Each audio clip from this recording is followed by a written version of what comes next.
Дорогие друзья, сеть супермаркетов Бимар поздравляет всех мусульман со священным месяцем Рамадан и предлагает воду и финики бесплатно во время разговения. На протяжении всего священного месяца Рамадан вы сможете совершить ифтар в наших супермаркетах Бимар. Желаем вам легкого поста!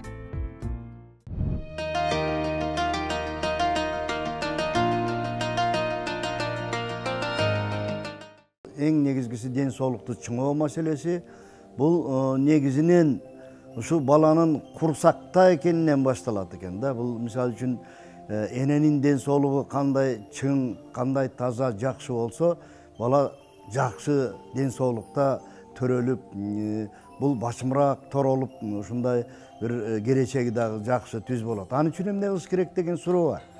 Ошон үчүн биздин эң биринчиден болочок ата, болочок энелерибиздин бүт баарынын ден соолугу таза болуш керек. Ден соолугу чың болуш керек.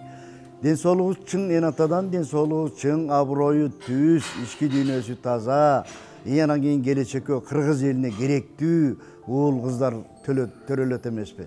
Ал эми жарыкка келгенден кийин мына биз айтабыз ушул мына үйдөн дагы ушу эн аталар ушу балдарыбызга көңүл буруп, кичинекей болсо алар менен ойноп, кандай десем аларга көңүлдү көп буруп, алардын айтканын жасап, ошондой алардын аң сезимин өстүрүүгө аябай аракет кылсак. Эми бул эн аталардын бош кезинде болсо керек, анткени эн аталардын бүт баары тең эмгектенүү менен алек. Ал эми мына бала бакча, андан кийин эле үй бүлөдөн кийин бала бакча дейт. Ошо бала бакчага ушул дене тарбия суроосун биздин ушул жанагы кандай десем ушул балдарды тарбиялап аткан эжей агайларыбыз болобу, ошолорго бир мындай жакшы кичинекей балдарга кандай жол менен ошо машыгуу, көнүгүүлөрдү беришибиз керек. Туура учурунда, анан кийин кандай тамактаныш керек.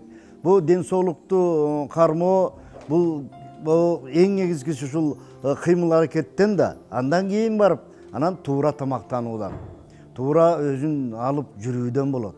Мына ошондуктан мына бала бакчада ушу балдарды туура жакшы калорийный тамактарды берсек, андан кийин эми бул бала бакчадан өтүп чоңоюп, анан эми мына 1-класска барат.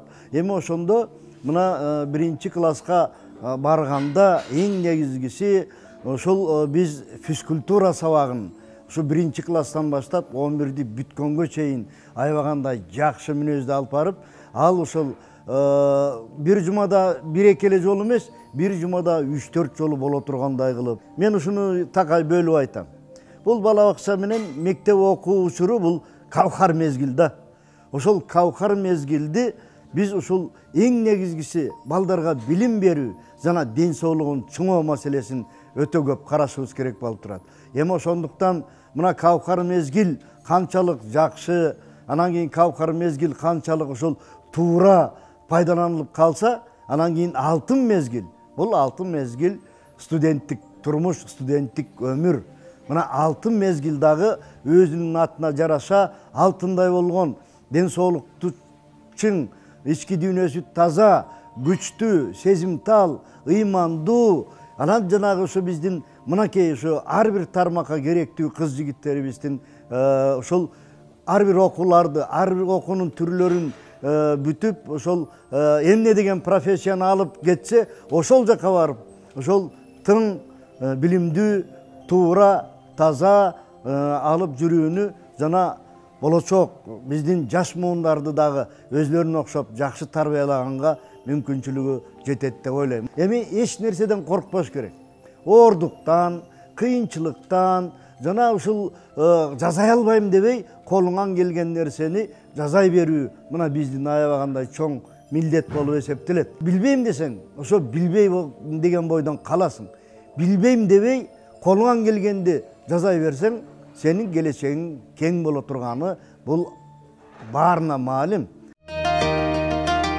Анткени баардыгы тең эле ушу төрөлгөндөн эле штангист жолу, төрөлгөндөн эле жеңил атлет жолу, төрөлгөндөн эле күрөшчү эмес. Алар улам барган сайын өзүнүн денесинин чыңдыгына, туура жүргөндүгүнө байланыштуу ар бир спортту тандап алса, ошол спортту сүйүп ошол спорт менен акыркы өзүнүн кандай десем чоң жетишкендикке чейин бирге болсо, мен ойлойм ал өзүнүн ойлогон ойлорун бүт баарын тең ишке ашыра турган жигит кыз болот деп. Эми чынын айтканда мен ушул бардык нерсени ар бир адамдын өзүңдүн колуңда деп айтат элем. Чың денең чың болуп, акыл эзиң таза болуп, аброюң туура түз болуп, ички дүйнөң таза болуп, анан кийин ыймандуу болсоң эле, жана биз айтып аткан ушул эне атага биздин өлкөбүзгө ушул келечекке керектүү улан кыз болуп чоңоюшуңарга мен көзүм жетип турат да. Ошон үчүн бизде ушул ыйман сабактары, анан кийин бизге ар бир жакшы нерсени өзүңүн аброюң менен ушул түздөп алышың керек да. Бул жашоодо кандай жашайм, эмне кылышым керек, эне атага кандай жардам, досума, жолдошума кандай жардам, же болбосо ушу аксакалдарга, аталарга кандай жардам кылып, мен ушу коомго кандай киши болуп, кандай десем керек болом деген сөздү. Ал эми бизге акылман, ички дүйнөсү таза, туура түз жүргөн ыймандуу жаштарыбыз. Бул Чыңгыз Төрөкулович айткандай, биздин тояктарыбыз бизге тете, бизден жакшы, бизден акылман, бизден ден соолуктары чың, адамкерчиликтүү, жакшы муун өсөткө деген мен ишенем ошого.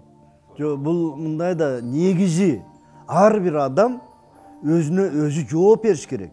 Анткени ал өзүнүн турмушуна, өзүнүн канча жыл жашаарына ошого максат кылып коюш керек да. Ден соолугу бар гана адам ошол максатына жетет. Мына биз эми 70-тен аштык, биздин каалаганыбыз дагы ошол биздин улуу мындай акылман болсо экен ушулар. Улардын дени сак болуп, ушу аброю түз болуп, адептүү, ошол жакшы адам болсо экен деген баягы ой пикирди айтат элем да. Бул негизинен ар бир учурдун өзүнүн спорттук түрлөрү болгон. Бизде мына тарыхта Манас атабыздын учурунда 40 чоронун эмне деген оюндары болгон. Ат үстүндө. Ат үстүндө ошол эле учурда кылыч чабышкан, алар үйрөнгөн. Элден ылдый шыпырылып чыгып, анан кандай десем жигитовка дегендерди жасашкан да. Анан кийин алар ошол ат менен үстүндө жүргөндө бардык керектүү жана упражненияларды жасашкан. Анан алар ошол эле чүк ойношкон, ордо ойношкон. Ошол эле жанагы кандай десем бардык эле ат оюндарын, кыз кугумайды, анан жанагы улак тартышты, кыргыздын кайсы оюндары ошондо болсо, анан кийин алар ошонун бүт баарын тең ойношкон. Мисал үчүн андан кийинки муундар. Андан кийинки муундар деле биз ушул азыр Европа дүйнөлүк баягы сообщество менен аларды көрбөсөк, билбесек, өзүбүз деле ошол улуттук оюндарды ойноп ошентип жүргөн учур болду да. Анан улам телевизор башталды, анан ар кандай, анан биз чет мамлекеттерге чыга баштадык дагы, анан спорттун көп түрлөрүн өзүбүзгө алып келе баштадык да. Эми Советтер Союзунун курамында жашагандан кийин биз ошол бөлөк улуттардын дагы оюндарын биле баштадык. Негизи илгери кыргыз улуту ошол кыргыздын өзүнүн улуттук спортторун ойноп келгендиги мына бүгүнкү күнгө чейин бизде улак тартуу, кыз куумай, эми баягы жерден бир нерсени алып эңмей, анан улак тартыш, анан кийин калган оюндардын баары тең азыр ойноп келатат. Эми ошон үчүн биздин өзүбүздүн улуттук оюндар, анан обуреки Евразиядан, дүйнөдөн келген спорттун бүт баары менен машыгуу, бул биздин билимибиз, биздин артыкчылыгыбыз. Биз анын баарын үйрөнүшүбүз керек. Бөлөк элден артта калбашыбыз керек деген ойду айтышым керек да. Дорогие друзья, сеть супермаркетов Бимар поздравляет всех мусульман со священным месяцем Рамадан и предлагает воду и финики бесплатно во время разговения. На протяжении всего священного месяца Рамадан вы сможете совершить ифтар в наших супермаркетах Бимар. Желаем вам легкого поста!